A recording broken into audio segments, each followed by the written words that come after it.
एक दफा अल्लाह रब्बुल आलमीन फरिश्तों से कहा, हे फरिश्तों, तुम सभी आदम को सजदा करो। आदेशानुसार सभी फरिश्तों ने हजरत आदम अलैहिस्सलाम को सजदा किया, लेकिन इब्लीस ने नहीं किया। उसने अहंकार में भरकर अल्लाह के आदेश का उल्लंघन किया, क्योंकि उसके अंदर पहले से ही अविश्वास का बीज मौजूद था। तब अल्लाह रब्बुल आलमीन ने इब्लीस से कहा, ए इब्लीस, मैंने अपनी कुदरत से जिसे पैदा किया उसके प्रति सम्मान प्रकट करने का आदेश दिया, तूने उसे सजदा क्यों नहीं किया? क्या तूने खुद को बड़ा समझ लिया? जवाब में इब्लीस ने कहा, मैं आदम को किसी भी हालत में सजदा नहीं कर सकता। आपने मुझे आग से पैदा किया और आदम को मिट्टी से, जो नीच है। इब्लीस की यह बात सुनकर अल्लाह रब्बुल आलमीन ने कहा, ए इब्लीस, तू धिक्कारा गया और कयामत के दिन तक तू मेरे श्राप का भागी रहेगा। इसके बाद इब्लीस का चेहरा बिगड़ गया और उसमें शैतान की सूरत प्रकट हो गई। उसका चेहरा कुरूप और भयावह हो गया। उसकी बहिश्ती पोशाक और सिर से बादशाहत का ताज पल भर में उतर गया। अल्लाह ने इब्लीस से कहा, ए इब्लीस, तू हमेशा के लिए मेरी रहमत से दूर हो गया। जन्नत तेरे लिए हराम कर दी गई। अभी इसी वक्त जन्नत से निकल जा। इब्लीस ने कहा, हे पालनहार, मैंने लाखों सालों तक तेरी इबादत की,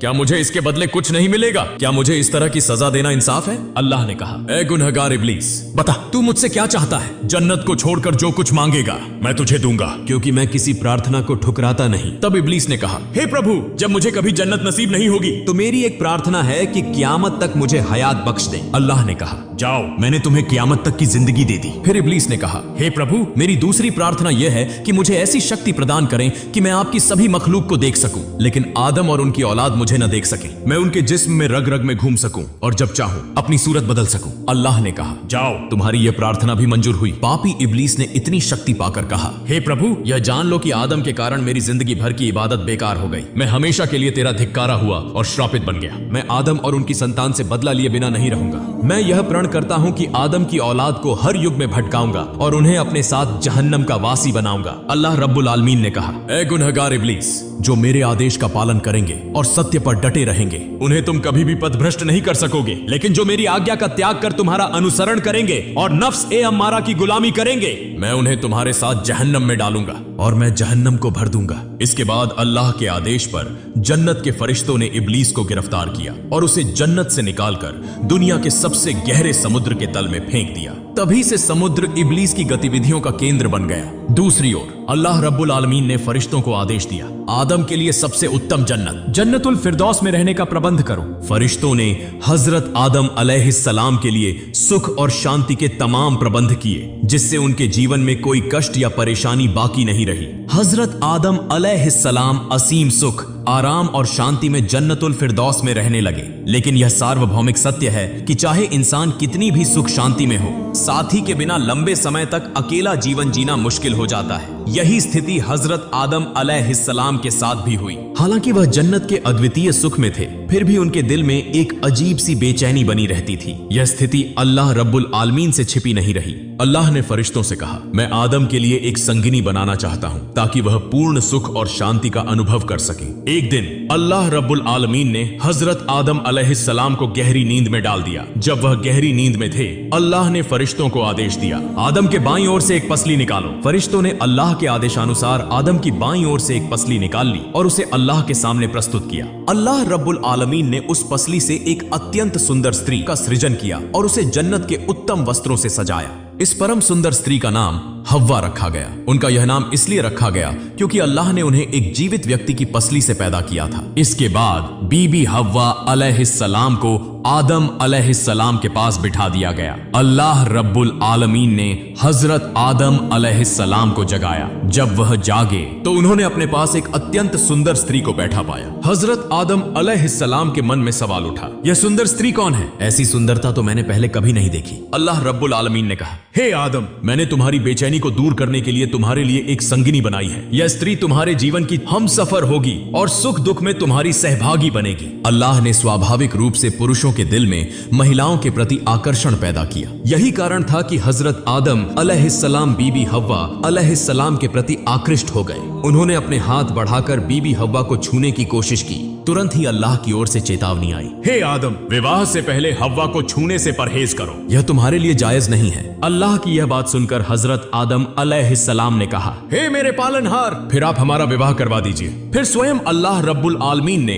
हजरत आदम अलैहिस्सलाम और बीबी हव्वा अलैहिस्सलाम का विवाह संपन्न करवाया। इस विवाह के अवसर पर सातों धरती और सातों आसमान के समस्त फरिश्ते इकट्ठा हुए और खुशी मनाने लगे। विवाह की खुतबा स्वयं अल्लाह रब्बुल आलमीन ने पेश की। इस खुतबा में उन्होंने अपनी महान शक्ति, असीम कुदरत और सृष्टि के रहस्य का उल्लेख किया। साथ ही उन्होंने हजरत मोहम्मद सल्लल्लाहु अलैहि वसल्लम की बयानी की, जो सृष्टि का मूल कारण और सबसे ऊंचे दर्जे के नबी, अल्लाह के अंतिम पैगंबर हैं। हजरत आदम और बीबी हव्वा अलैहिस्सलाम का विवाह संपन्न होते ही आदम अलैहिस्सलाम बीबी हव्वा अलैहिस्सलाम के प्रति अत्यंत आकर्षित हो गए। उन्होंने फिर से बीबी हव्वा अलैहिस्सलाम को छूने की कोशिश की। तभी अल्लाह रब्बुल आलमीन की ओर से आवाज आई, हे आदम, पहले तुम महर अदा करो। महर अदा करने से पहले वह तुम्हारे लिए जायज और हलाल नहीं होंगी। यह सुनकर आदम अलैहिस्सलाम ने कहा, हे मेरे पालनहार, इस पूरे विश्व के हर चीज के मालिक तो आप हैं। सब कुछ आपकी मिल्कियत में है। मेरे पास कोई संपत्ति नहीं है। मैं उनका महर कैसे अदा करूंगा? अल्लाह रब्बुल आलमीन ने फरमाया, हे आदम, तुम मेरे हबीब सल्लल्लाहु अलैहि वसल्लम के प्रति 10 बार दुरूद शरीफ पढ़ो और उनके ऊपर इनायत करो। यह तुम्हारे लिए महर की अदायगी हो जाएगी। अल्लाह रब्बुल आलमीन की इस बात को सुनकर आदम अलैहिस्सलाम के दिल में यह सवाल पैदा हुआ कि जिस शख्स के लिए मुझे दुरूद शरीफ पढ़ने का हुक्म दिया गया है, वह कौन है? क्या वह मेरे वंशजों में से होंगे या किसी और कौम से संबंधित होंगे? यह सोच उनके दिल में गहराई तक बैठ गई और उनके दिल में उस महान शख्स को देखने की तीव्र इच्छा पैदा हुई। उन्होंने अल्लाह रब्बुल आलमीन से प्रार्थना की, हे अल्लाह, मैं आपके उस महान बंदे को देखना चाहता हूँ जिसके लिए आपने मुझे दुरूद शरीफ पढ़ने का हुक्म दिया है। अल्लाह रब्बुल आलमीन ने जवाब दिया, हे आदम, तुम अपनी अंगुली के नाखून पर नजर डालो, उसमें तुम मेरे हबीब मोहम्मद सल्लल्लाहु अलैहि वसल्लम का चेहरा देखोगे।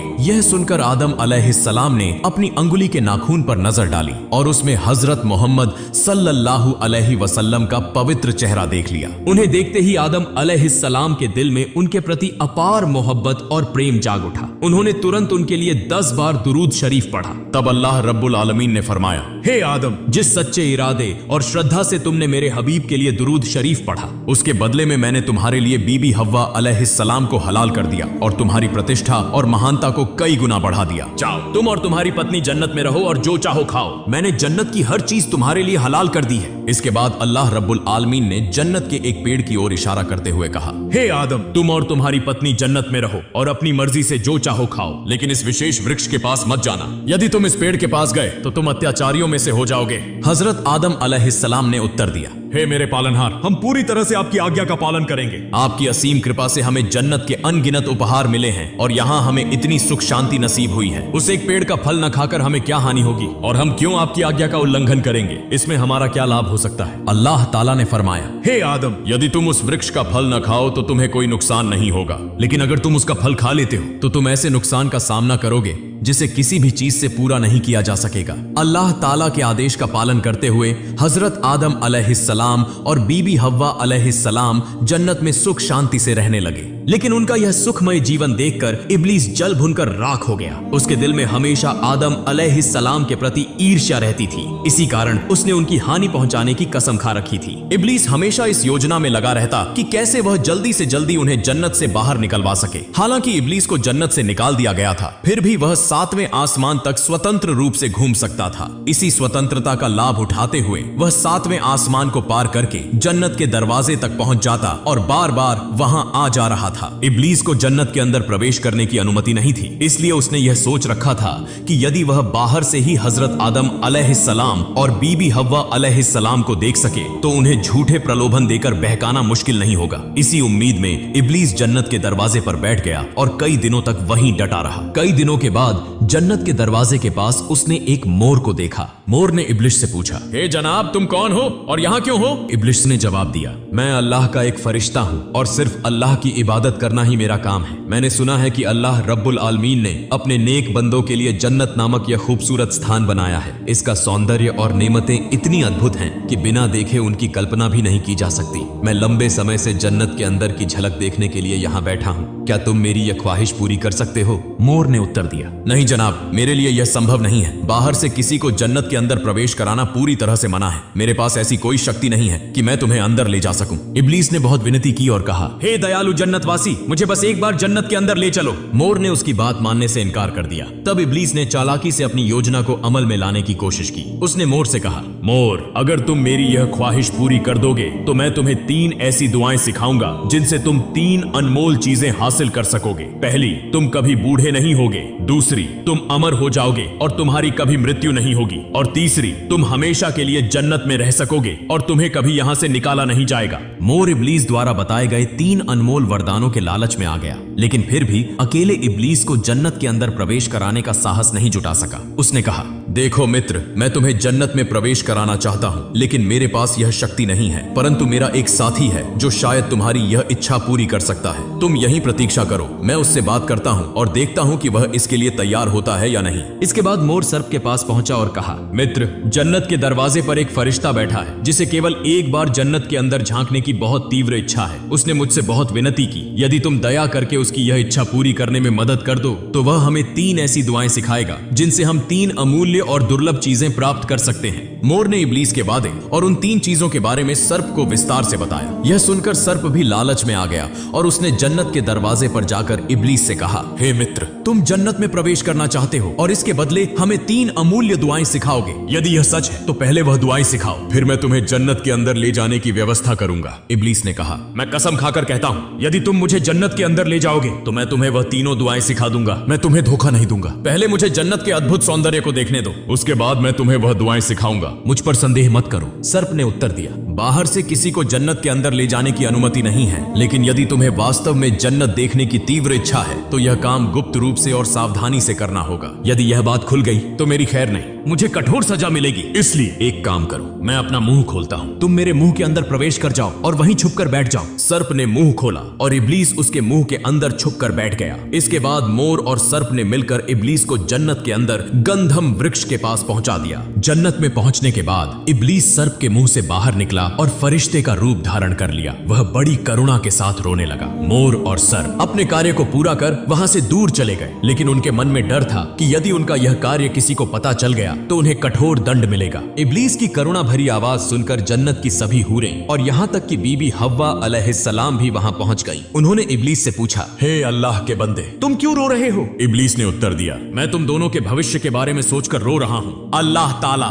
जल्द ही तुम्हें और तुम्हारे पति हजरत आदम अलैहिस्सलाम को जन्नत से निकालकर धरती पर भेज देंगे, जो एक नीरस और अशांतिपूर्ण स्थान है। यह बात अर्श आजीम पर लिखी गई है। उसने आगे कहा, धरती पर जाना एक प्रकार की सजा है। वहां भूख, गरीबी, दर्द, दुख, मेहनत और अशांति का सामना करना पड़ेगा। तुम्हें अपनी आजीविका के लिए कड़ी मेहनत करनी पड़ेगी। यदि भोजन उगाने में असफल रहे तो भूख से बेहाल हो जाओगे। वहां तुम्हारे कई संतानें होंगी, लेकिन उनके बीच हमेशा झगड़े और विवाद होते रहेंगे। हत्या और हिंसा वहां एक सामान्य बात बन जाएगी। तुम्हें धूप और बारिश में दिन गुजारने पड़ेंगे। सैकड़ों बार अल्लाह ताला को पुकारोगे, फिर भी उनका साक्षात्कार नहीं कर सकोगे। वह आसानी से बानी आदम की कोई भी मांग पूरी नहीं करेंगे। मनुष्य जन्म से लेकर मृत्यु तक लगातार परिश्रम करेगा, फिर भी अपने पेट की भूख शांत करने में असमर्थ रहेगा। तब वह अन्याय और बुरे रास्ते अपनाने के लिए मजबूर हो जाएगा। सच कहूं तो दोज़ख की यातना से दुनिया के कष्ट कोई कम नहीं होंगे। उस कठिन और पीड़ादायक धरती पर पहुंचकर तुम केवल दिन रात आंसू बहाकर रोओगे, लेकिन तुम्हारे आंसू भी तुम्हारे दुखों का अंत नहीं कर पाएंगे। मैं तुम्हारे उसी दुखमय जीवन के बारे में सोचकर रो रहा हूँ।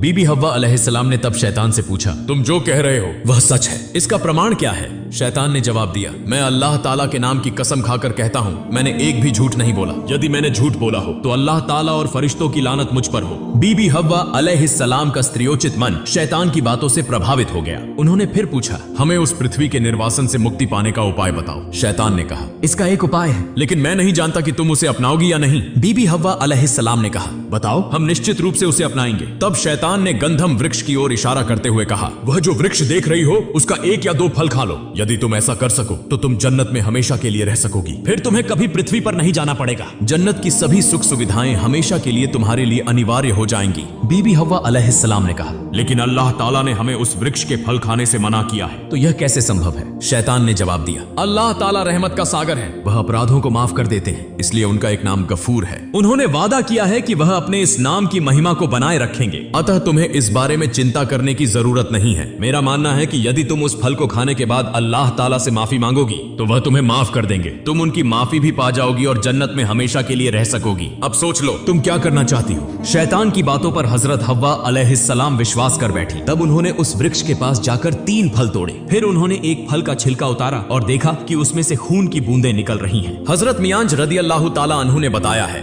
हजरत हव्वा अलैहिस्सलाम के हाथ में गंधम वृक्ष का खून दिखने का कारण यह था कि सभी स्त्रियों को हर महीने एक बार रक्तस्राव का अनुभव अनिवार्य कर दिया गया। इसके बाद हजरत हव्वा अलैहिस्सलाम वह फल लेकर हजरत आदम अलैहिस्सलाम के पास पहुंची। हजरत आदम अलैहिस्सलाम ने उनसे पूछा, तुम इतनी मलिन क्यों दिख रही हो और तुम्हारे शरीर से वह सुगंध कहां गई? हजरत हव्वा अलैहिस्सलाम ने कहा, मैं एक गंभीर समाचार लेकर आई हूँ। हजरत आदम अलैहिस्सलाम ने पूछा, वह क्या है? हजरत हव्वा अलैहिस्सलाम ने कहा, अल्लाह ताला हमें हमेशा के लिए जन्नत से निकालकर पृथ्वी नामक एक स्थान पर निर्वासित करने वाले हैं, लेकिन मैंने पृथ्वी पर न जाकर जन्नत में हमेशा रहने का एक उपाय ढूंढ लिया है। यह उपाय एक फरिश्ते ने मुझे बताया है। उसने मुझे पृथ्वी के कठिन जीवन के बारे में विस्तार से बताया। जब मैंने उससे इसका समाधान पूछा तो उसने मुझे यह फल दिखाया और कहा, यदि तुम इसे खा सको तो हमेशा के लिए जन्नत में रह सकोगी। हजरत आदम अलैहिस्सलाम ने हजरत हव्वा अलैहिस्सलाम की बात सुनकर कहा, क्या यह वही निषिद्ध वृक्ष का फल है जिसे खाने से अल्लाह ताला ने हमें बार बार मना किया था? हजरत हव्वा अलैहिस्सलाम ने कहा, जी हाँ, यह वही वृक्ष का फल है। तब हजरत आदम अलैहिस्सलाम ने उत्तर दिया, मैं कभी भी अल्लाह रब्बुल आलमीन के आदेश की अवहेलना करके इस फल को नहीं खा सकता। तुम इस विषय पर मुझसे दोबारा बात मत करना, यहाँ से चली जाओ। इसके बाद हजरत आदम अलैहिस्सलाम ने अल्लाह ताला के आदेश की अवहेलना से डरते हुए अपने सिंहासन को वहां से दूर जाने का निर्देश दिया।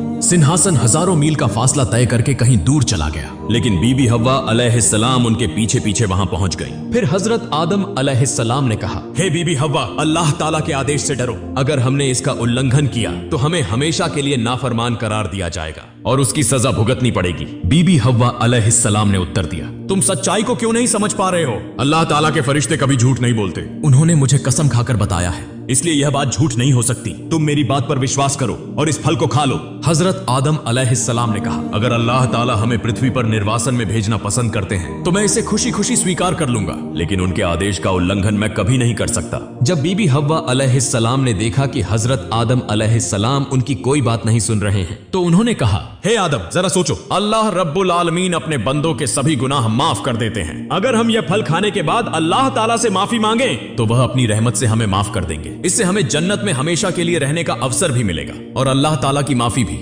बीबी हव्वा अलैहिस्सलाम की यह बात सुनकर हजरत आदम अलैहिस्सलाम सोचने लगे। उन्होंने माना कि बीबी हव्वा अलैहिस्सलाम ने गलत बात नहीं कही। यही उनका जीवन का एकमात्र निर्णयहीन क्षण था। उन्होंने सोचा कि शायद अल्लाह रब्बुल आलमीन उन्हें इसके लिए माफ कर देंगे। आखिरकार उन्होंने गंधम वृक्ष का फल खाने के लिए सहमति दे दी। जब हजरत आदम अलैहिस्सलाम ने फल खाने की सहमति दे दी तो बीबी हव्वा अलैहिस्सलाम ने खुशी खुशी एक फल उनके हाथ में दिया और दूसरा फल स्वयं खाने लगी। हजरत आदम अलैहिस्सलाम ने फल खा लिया। जैसे ही उन्होंने अल्लाह ताला के आदेश को भुलाकर शैतान के बहकावे में आकर फल खा लिया, उनके सिर से जन्नत का ताज गिर गया। हजरत आदम अलैहिस्सलाम ने देखा कि उनका शरीर निर्वस्त्र हो गया है। वह आश्चर्य से बीबी हव्वा अलैहिस्सलाम की ओर देखने लगे और देखा कि उनका शरीर भी निर्वस्त्र हो गया है। इसके बाद दोनों ने अपने हाथों से अपने शर्मगाहों को ढकने का प्रयास किया। तभी अल्लाह रब्बुल आलमीन की ओर से आवाज आई, हे आदम और बीबी हव्वा, क्या मैंने तुम्हें गंधम वृक्ष के पास जाने से मना नहीं किया था? क्या मैंने तुम्हें यह चेतावनी नहीं दी थी कि शैतान तुम्हारा खुला दुश्मन है? तुमने मेरे आदेश की अवहेलना की और शैतान के प्रलोभन में आकर फल खा लिया। अब तुम पवित्र जन्नत में रहने के योग्य नहीं रहे। तुमने जन्नत में बसने की योग्यता खो दी। गंधम फल खाने के बाद जब हजरत आदम अलैहिस्सलाम और बीबी हव्वा अलैहिस्सलाम ने अपने वस्त्र खो दिए और निर्वस्त्र हो गए तो उन्होंने अपने शर्मगाहों को ढकने के लिए अन्य वस्त्र खोजने की कोशिश की, लेकिन जब उन्हें कुछ नहीं मिला तो उन्होंने पेड़ों की पत्तियों से अपने अंगों को ढकने का प्रयास किया। वे एक एक कर विभिन्न पेड़ों के पास गए और उनसे पत्तियां मांगी, लेकिन कोई भी पेड़ उन्हें पत्तियां देने के लिए तैयार नहीं हुआ। अंततः उन्होंने अंजीर और चंदन के वृक्षों से पत्तियां मांगी। इन पेड़ों ने उनकी इस संकट की घड़ी में मदद की। उन्होंने अपनी शाखाओं से पत्तियां तोड़ने की अनुमति दे दी। इसके बाद उन्होंने अंजीर की पत्तियों से अपने गुप्त अंग ढके और चंदन की पत्तियों से अपने अन्य अंगों को ढका। इस संकट के समय जब हजरत आदम अलैहिस्सलाम और बीबी हव्वा अलैहिस्सलाम अत्यंत कठिनाई और दुर्दशा में थे, उनकी मदद करने वाले पेड़ों की सहानुभूति ने अल्लाह रब्बुल आलमीन को प्रसन्न कर दिया। अल्लाह ताला ने अंजीर के फल को संसार में हमेशा के लिए प्रिय और स्वादिष्ट बना दिया। चंदन के पेड़ को इतना सुगंधित कर दिया कि दुनिया के लोग इसे जलाकर उसकी खुशबू का आनंद लेने लगे। इसके बाद हजरत आदम अलैहिस्सलाम और बीबी हव्वा अलैहिस्सलाम अपनी दुर्दशा से बेहाल होकर इधर उधर दौड़ने लगे। तभी अल्लाह रब्बुल आलमीन ने ने फरमाया, हे आदम और हव्वा, मैंने पहले ही तुम्हें गंधम वृक्ष के पास जाने से मना किया था और यह चेतावनी दी थी कि शैतान तुम्हारा खुला दुश्मन है। फिर भी तुमने मेरी बात नहीं मानी। अब तुम्हें सजा के रूप में धरती पर भेजा जाएगा। अल्लाह ताला ने फरिश्तों को आदेश दिया कि हजरत आदम अलैहिस्सलाम और बीबी हव्वा अलैहिस्सलाम को पृथ्वी पर उतार दें। फरिश्तों ने तुरंत आदेश का पालन किया।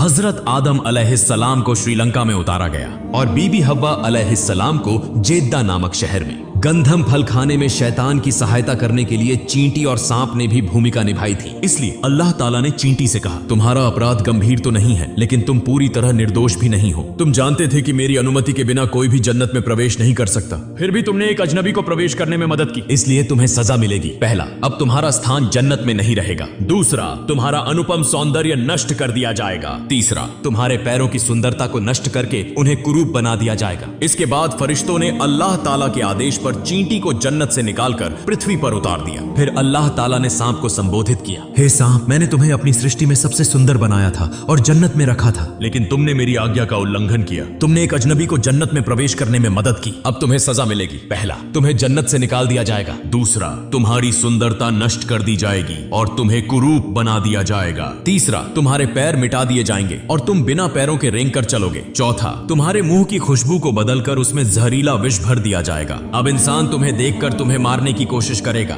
इसके बाद फरिश्तों ने सांप को भी जन्नत से निकालकर पृथ्वी पर उतार दिया। अंत में अल्लाह ताला ने शैतान से कहा, हे शैतान, मेरी आज्ञा का उल्लंघन करने के कारण मैंने तुम्हें पहले ही जन्नत से निकाल दिया था। अब तुमने मेरी अनुमति के बिना दोबारा जन्नत में प्रवेश किया और हजरत आदम अलैहिस्सलाम और बीबी हव्वा अलैहिस्सलाम को बहकाया। इसके लिए तुम पर कयामत तक मेरी लानत बरसती रहेगी। आज से आसमान के सभी दरवाजे तुम्हारे लिए बंद कर दिए जाएंगे। इसके बाद फरिश्तों ने शैतान को जन्नत से निकालकर धरती पर उतार दिया। जब हजरत आदम अलैहिस्सलाम श्रीलंका में और बीबी हव्वा अलैहिस्सलाम जेद्दा में उतरे तो उन्होंने अपने चारों ओर अंधकार और वीराना देखा। वे अनजान धरती पर अकेले थे और उनकी पीड़ा बढ़ गई। वे एक दूसरे को खोजते हुए 300 वर्षों तक लगातार रोते रहे। इस दौरान हजरत आदम अलैहिस्सलाम सिरंद्वीप में और बीबी हव्वा अलैहिस्सलाम जेद्दा में बैठे बैठे रोते रहे। इसके बाद एक दिन अल्लाह रब्बुल आलमीन ने अपने इस दुखी बंदे की ओर ध्यान दिया। उन्होंने हजरत जिब्राइल अलैहिस्सलाम को आदेश दिया, हे जिब्राइल, तुम आदम के पास जाओ और कहो कि वे मक्का शरीफ में हज करने के लिए रवाना हो जाएं। अल्लाह का आदेश पाकर हजरत आदम अलैहिस्सलाम तुरंत मक्का की ओर चल पड़े। मुफस्सिरों ने कहा है कि जब हजरत आदम अलैहिस्सलाम सिरंद्वीप श्रीलंका से मक्का के लिए रवाना हुए तो अल्लाह ताला ने सिरंद्वीप और मक्का के बीच की दूरी इतनी घटा दी कि सिर्फ 30 कदम चलने के बाद हजरत आदम अलैहिस्सलाम मक्का शरीफ पहुंच गए। मक्का शरीफ पहुंचकर हजरत आदम अलैहिस्सलाम अराफात के जाबल रहमत नामक स्थान पर गए और बैठ गए। वहां वे शारीरिक और मानसिक थकावट से अत्यंत दुर्बल हो गए। अराफात के उस स्थान पर बैठकर हजरत आदम अलैहिस्सलाम ने अल्लाह रब्बुल आलमीन की बारगाह में दुआ की, हे मेरे मालिक, मेरी और मेरी पत्नी की गलतियों को माफ कर दीजिए। मैं नहीं जानता कि बीबी हव्वा अलैहिस्सलाम कहां और किस हाल में हैं। शायद उन्हें भी यह नहीं पता कि मैं कहां हूं और किस हाल में हूं। हे मालिक, हम दोनों पर दया कीजिए, हमारी गलतियों को माफ कर दीजिए और हमें फिर से मिला दीजिए। हजरत आदम अलैहिस्सलाम की इस दुआ का कुछ असर हुआ। उन्होंने आसमान की ओर देखा और अल्लाह ताला की कृपा से उनके इंसानी नेत्रों का पर्दा हट गया। अब हजरत आदम अलैहिस्सलाम ने अल्लाह रब्बुल आलमीन के अर्शे ए मुअल्ला का अद्भुत दृश्य देखा। उन्होंने देखा कि अर्श पर लिखा हुआ था, ला इलाहा इल्लल्लाह मुहम्मदुर रसूलुल्लाह। इस कलमा को देखकर उन्हें वह पुरानी यादें ताजा हो गईं जब अल्लाह ताला ने उन्हें पैदा किया था। पैदा होने के बाद उन्होंने अर्श पर यही कलमा लिखा हुआ देखा था। इसके बाद हजरत आदम अलैहिस्सलाम ने अल्लाह रब्बुल आलमीन की बारगाह में हाथ उठाए और इस कलमा के वसीले से दुआ की, हे मेरे महान पालनहार, अपने प्यारे हबीब मोहम्मद सल्लल्लाहु अलैहि वसल्लम की बरकत से हमारे गुनाहों को माफ कर दीजिए। जब हजरत आदम अलैहिस्सलाम ने रसूल अकरम सल्लल्लाहु अलैहि वसल्लम के वसीले से दुआ की तो अल्लाह रब्बुल आलमीन की रहमत का सागर उमड़ पड़ा। अल्लाह ताला ने उनकी दुआ कबूल कर ली, उनके और बीबी हव्वा अलैहिस्सलाम के गुनाह माफ कर दिए और उन्हें पूरी तरह निर्दोष बना दिया। इसके बाद अल्लाह ताला ने जिब्राइल अलैहिस्सलाम के जरिए हजरत आदम अलैहिस्सलाम को यह खबर दी। जिब्राइल अलैहिस्सलाम ने कहा, हे आदम, आपने अपनी दुआ में मोहम्मद सल्लल्लाहु अलैहि वसल्लम का वसीला दिया, इसी कारण अल्लाह ताला ने आपकी दुआ कबूल कर ली और आपकी पत्नी के गुनाह भी माफ कर दिए। अगर आपने यह दुआ जन्नत में गुनाह करने के बाद की होती तो अल्लाह ताला वहीं आपके गुनाह माफ कर देते और आपको धरती पर नहीं आना पड़ता। हजरत आदम अलैहिस्सलाम ने कहा, हे जिब्राइल, इतने दिनों तक मैं इस कलमा को भूल चुका था, लेकिन आज अचानक अल्लाह ताला की मेहरबानी से मुझे यह कलमा याद आ गया और मैंने इस वसीले से अल्लाह ताला से दुआ की। जब यह बातचीत चल रही थी तभी हजरत आदम अलैहिस्सलाम की नजर दूर एक स्थान पर पड़ी। उन्होंने देखा कि जेद्दा की ओर से बीबी हव्वा अलैहिस्सलाम धीरे धीरे उनकी ओर आ रही हैं। यह दृश्य देखकर हजरत आदम अलैहिस्सलाम खुद को रोक नहीं सके। वे तेजी से दौड़कर बीबी हव्वा अलैहिस्सलाम के पास पहुंचे और उन्हें गले लगाकर रोने लगे। बीबी हव्वा अलैहिस्सलाम भी इतने लंबे समय बाद अपने शौहर से मिलकर